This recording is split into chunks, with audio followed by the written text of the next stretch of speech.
Japan বিশ্বের অন্যতম অধিক বয়স্ক জনসংখ্যার দেশ। দেশটিতে বয়স্ক জনসংখ্যার বিভিন্ন সংকট মোকাবেলায় গুরুত্বপূর্ণ ভূমিকায় দেখা পাওয়া যাচ্ছে রোবটের। দীর্ঘদিন থেকে প্রযুক্তি ব্যবহার করে বয়স্ক জনসংখ্যা যেসব সংকটের মুখোমুখি হয় সেসব সংকট সমাধানের চেষ্টা চালাচ্ছে জাপানি রোবোটিক্সের সাথে সংশ্লিষ্টরা। পিপার, আইবো এবং পারো নামের 3টি রোবট জাপানের অনেক নার্সিং হোমে বয়স্ক ব্যক্তিদের দেখভাল করা, তাদের বিনোদন দেয়া, তাদের সাথে কথোপকথন এবং বয়স্ক ব্যক্তিদের সাথে মানসিক বন্ধন তৈরি করার জন্য ডিজাইন করা হয়েছে। টোকিওর শিনটোমি নার্সিং হোমে থাকা 40 জন বয়স্ক ব্যক্তির একাকিত্ব দূর করতে, স্মৃতিশক্তি কমে আসার মতো সমস্যা মোকাবেলায় এবং চলাফেরার সমস্যা সমাধানে সেবাদানকারী কর্মীদের এই 3টি রোবট সাহায্য করে আসছে।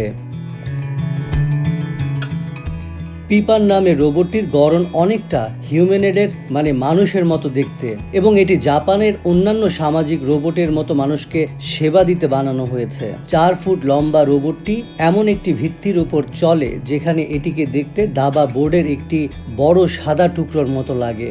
সপ্তাহে 2 বার পিপার রোবটটি 50 বছর আগের জনপ্রিয় গান বাজিয়ে শিনটোমি নার্সিং হোমের প্রায় 20 জন বয়স্ক লোককে বিনোদন দেয়। মুখের অভিব্যক্তি না থাকা সত্ত্বেও পিপার বেশ চটপটে এবং এর হাত নাড়িয়ে বয়স্ক ব্যক্তিদের আকৃষ্ট করে। পিপার যখন গান বাজায় এবং গানের তালে নাচতে থাকে তখন নার্সিংহোমের অনেক বয়স্ক বাসিন্দা পিপারের গানের সাথে তাল দেয়। কেউ টেবিলের উপর আঙুল দিয়ে ড্রামের আওয়াজ তোলে, অথবা হয়তো কেউ ঘুমিয়েও পড়ে। পিপারের বুকে থাকা একটি মনিটরের পর্দায় যখন নার্সিংহোমের কোনো এক কর্মীর চেহারা ফুটে ওঠে এবং তিনি সুরের তালে তালে নাচতে থাকেন, তখন তা বয়স্ক বাসিন্দাদের মধ্যেও আগ্রহ তৈরি করে। তাদেরকে পিপারের মতো করে নাচার জন্য অনুপ্রাণিত করা হয়।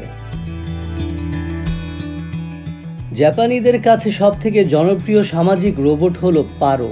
এটি হাতে বানানো, মৃদু নড়াচড়া করে, বাস্তবসম্মত শব্দ করে এবং এর বড় চোখগুলো স্বস্তি ও কোমলতা জাগিয়ে তোলে, বিশেষত ডিমেনশিয়া বা আলঝেইমারে আক্রান্ত বয়স্কদের মধ্যে।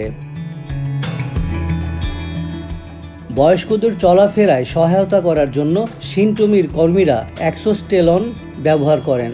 এই নার্সিংহোমে জাপানে নির্মিত হাইব্রিড অ্যাসিস্টিভ লিম্ব ব্যবহার করা হচ্ছে, যেটি মস্তিষ্কের সংকেত ব্যাখ্যা করতে এবং নড়াচড়ায় সহায়তা করতে শরীরের সাথে সংযোগ করা হয়, বা বয়স্ক ব্যক্তিদের শারীরিক এবং মানসিক সুস্থতা নিশ্চিত করতে গুরুত্বপূর্ণ ভূমিকা পালন করে।